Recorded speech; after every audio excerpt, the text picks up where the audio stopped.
नमस्कार दर्शकों, बात आज की चैनल के कार्यक्रम सुपर 30 में आपका स्वागत है। मैं हूं निपुण भार्गव और पेश है आज दिन भर की 30 बड़ी खबरें। गुजरात के टेक्सटाइल मार्केट में लगी आग, 50% दुकानों में आग से हुआ भारी नुकसान। आग बुझाने में किया हाइड्रोलिक प्लेटफॉर्म का उपयोग। बीजेपी प्रवक्ता प्रदीप भंडारी ने आप पर साधा निशाना। दिल्ली विधानसभा में पेश की गई कैग की रिपोर्ट पर प्रदीप भंडारी ने कसा तंज। कहा, दुनिया में कोई भी पार्टी अरविंद केजरीवाल और आपदा से ज्यादा भ्रष्टाचारी नहीं है। दिल्ली यूनिवर्सिटी में नॉन वेज पर बवाल, महाशिवरात्रि पर छात्रों के बीच हुई मारपीट। एसएफआई कार्यकर्ताओं ने जबरदस्ती मेस में नॉन वेज परोसने की करी कोशिश। उपवासधारी छात्रों द्वारा विरोध करने पर की मारपीट और गाली गलौज। संयुक्त राष्ट्र मानवाधिकार परिषद के 58वें सत्र की 7वीं बैठक में भारत ने पाकिस्तान को कहा असफल राष्ट्र। विश्व मंच पर पाकिस्तान को दिखाया आईना। दिल्ली एयरपोर्ट पर कस्टम डिपार्टमेंट ने गोल्ड तस्करी के मामले में एक यात्री को पकड़ा। जेद्दा से दिल्ली आ रही फ्लाइट से पहुंचा था दिल्ली। यात्री के बैग की एक्सरे स्कैनिंग में दिखी संदिग्ध छवियां। बैग में छिपाकर रखा था 172 ग्राम सोना। नालंदा में बदमाशों ने दिया लूट की वारदात को अंजाम। ज्वेलर्स की दुकान पर दिन दहाड़े की लूट। दुकानदार को पिस्तौल दिखाकर 130 ग्राम सोने के जेवरात लूटे। पुलिस ने घटनास्थल से की बाइक जब्त। सोनभद्र में श्रद्धालुओं से भरी कार और बाइक में आमने सामने हुई जोरदार टक्कर। एक की हुई मौत, एक जख्मी। महाकुंभ से स्नान कर श्रद्धालु लौट रहे थे झारखंड। असम के मोरीगांव में महसूस किए भूकंप के झटके। रिक्टर स्केल पर 5 की तीव्रता मापी गई। जान माल की नहीं हुई कोई हानि। यूक्रेन रूस युद्ध समाप्ति पर ट्रंप आश्वस्त। कहा, रूस को कुछ रियायतें देनी पड़ेंगी। यूरोप के रोल को बताया महत्वपूर्ण। कहा, यूरोप रूस को ना उकसाए। हमास ने बंधक बनाए गए 4 इजरायली नागरिकों के शवों को रेड क्रॉस को सौंपा। सीज फायर समझौते के तहत सौंपे शव। वहीं इजरायल ने भी हमास के 3 फिलिस्तीनी बंधकों को किया रिहा। महाराष्ट्र में चोरी के आरोप में एक व्यक्ति को किया गिरफ्तार। ठाणे जिले के मीरा रोड क्षेत्र में एक दुकान से चुराए थे 7 लाख रुपए। पकड़े गए आरोपी शेख के खिलाफ विभिन्न पुलिस थानों में डकैती सहित 10 मामले हैं दर्ज। मणिपुर में प्रतिबंधित संगठनों के 2 सदस्यों को किया गिरफ्तार। जबरन वसूली, रंगदारी और फिरौती के मामलों में चल रहे थे वांछित। दोनों आरोपी KYKL ग्रुप के हैं स्थायी सदस्य।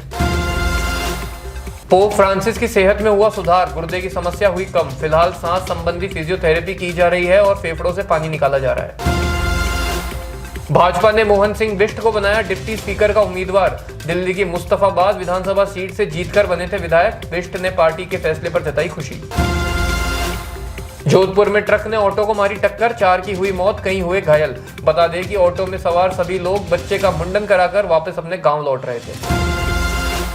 दिल्ली NCR में 3 दिनों तक रहेगा बारिश का मौसम। 28 और 1 मार्च को तेज तूफान के साथ बारिश का पूर्वानुमान। अधिकतम पारे में आएगी गिरावट। हमास संघर्ष विराम के अगले चरण की वार्ता के लिए तैयार। 600 फिलिस्तीनियों के बदले 4 इजरायली बंधकों के सौंपे शव। अदला बदली समझौते का था आखिरी चरण। ICC match referee David Boon cricket Australia board में हुए शामिल। अपने मौजूदा पद ICC मैच रेफरी से देंगे त्यागपत्र। बता दें कि 64 वर्षीय बून क्रिकेट तस्मानिया बोर्ड के अध्यक्ष हैं और क्रिकेट ऑस्ट्रेलिया में निवर्तमान अध्यक्ष पॉल ग्रीन की जगह लेंगे। दिल्ली विधानसभा में आप विधेयकों की एंट्री पर रोक। धरने पर बैठी आतिशी भाजपा के रवैये की कड़ी निंदा। पश्चिम बंगाल में तेज रफ्तार ट्रेन की चपेट में आकर 2 महिलाओं की हुई मौत। दोनों युवतियां स्टेशन पर कर रही थी पटरियां पार। एक महिला का शव पटरियों के किनारे जा गिरा, जबकि दूसरी महिला का शव ट्रेन के इंजन में फंसा। ग्रेटर नोएडा में विश्व स्तरीय अंतर्राष्ट्रीय फिल्म सिटी का होगा निर्माण। निर्माण करने वाली कंपनी आज लेगी जमीन पर कब्जा। यहां पर बनाया जाएगा एक विशाल ओम जो अंतरिक्ष से नजर आएगा।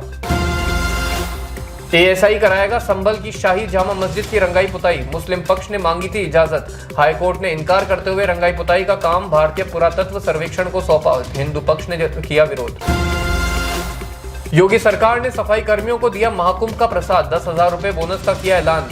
अप्रैल से वेतन में भी करेंगे इजाफा। जन आरोग्य बीमा का भी देंगे लाभ।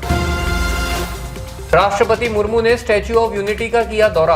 लौह पुरुष सरदार वल्लभ भाई पटेल को श्रद्धांजलि की अर्पित। राष्ट्रीय डिजाइन संस्थान विश्वविद्यालय की दीक्षांत समारोह को करेंगी संबोधित। बंगाल की मतदाता सूची में हरियाणा और गुजरात के लोगों के नाम। TMC सांसद सौगत राय ने लगाए आरोप। जवाबी शुल्क से भारतीय अर्थव्यवस्था हो जाएगी बर्बाद, कांग्रेस पार्टी नेता अजय कुमार ने लगाया सरकार पर आरोप। कहा, मोदी सरकार को अमेरिका से ये कहने की हिम्मत करनी चाहिए कि उसे यह स्वीकार नहीं है। बिहार के मुख्यमंत्री नीतीश कुमार ने बुधवार को अपने मंत्रिपरिषद में 7 नए चेहरों को किया शामिल। सभी गठबंधन सहयोगी भाजपा से। मंत्रिपरिषद के सदस्यों की कुल संख्या हुई 36। भाजपा प्रदेश अध्यक्ष के सामने एक दूसरे को मारे थप्पड़, 2 पदाधिकारियों में आपस में हुआ विवाद। अल्पसंख्यक मोर्चा के पूर्व पदाधिकारी ने प्रदेश महामंत्री जावेद कुरैशी को मारे थप्पड़। आतिशी को मिली दिल्ली विधानसभा में विपक्ष के नेता के रूप में मान्यता। दिल्ली सरकार के मंत्री कपिल मिश्रा ने कहा, आप सरकार बदल चुकी है और आशा है कि आतिशी सदन के नियमों का पालन करेंगी। टीएमसी के राष्ट्रीय महासचिव सांसद अभिषेक बनर्जी ने कहा, बीजेपी के सामने कभी नहीं झुकूंगा। मेरे खिलाफ कुछ गलत खबरें प्रसारित की जा रही हैं, राजनीति छोड़ दूंगा लेकिन बीजेपी में शामिल नहीं होऊंगा। सुपर 30 में आज के लिए इतना ही। कल फिर आपसे मुलाकात होगी, तब तक के लिए बने रहिए आपके अपने चैनल बात आज की के साथ। धन्यवाद।